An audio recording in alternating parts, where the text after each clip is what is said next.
Hello, Pennsylvania. It is great to be with you all today. Thank you for coming out on this incredibly special day.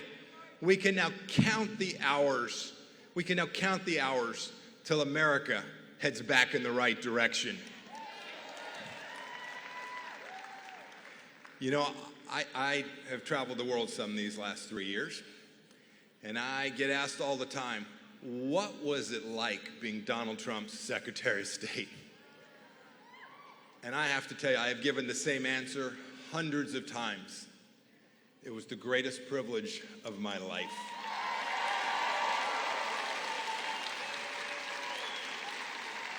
It was the greatest privilege of my life because what President Trump was able to achieve was to keep you and your family safe and secure. And what these folks have done in the last 3.5 years have put every one of us at risk. And if there were 4 more years, if there were to be a President Harris, we would have more wars, we would have less peace, and America would never be put first. We can't let that happen.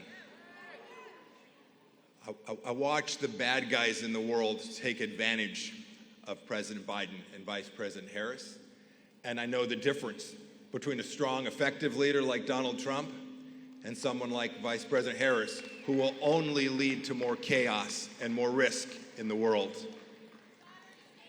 I've also had an enormous benefit. I've had the chance to know Dave McCormick for almost 40 years. We were cadets at West Point a few years back.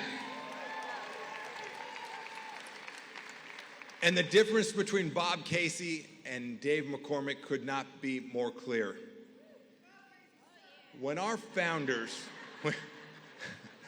if I said that, my wife would be furious, but I concur. Bob Casey sucks. I agree. You know, when our founders thought about what senators should look like, they couldn't have known Dave McCormick, but they certainly knew the type. They knew someone of character. They knew someone who worked their rear end off. They knew someone who had served America in uniform. And they knew someone who was absolutely fearless and would never apologize for the United States of America. Never. I could not be more honored to be here today to tell you about President Trump and the work that he and I did together to keep you safe and secure, and to introduce to this stage here in Pennsylvania your next senator and my dear friend, Dave McCormick. Dave, bless you.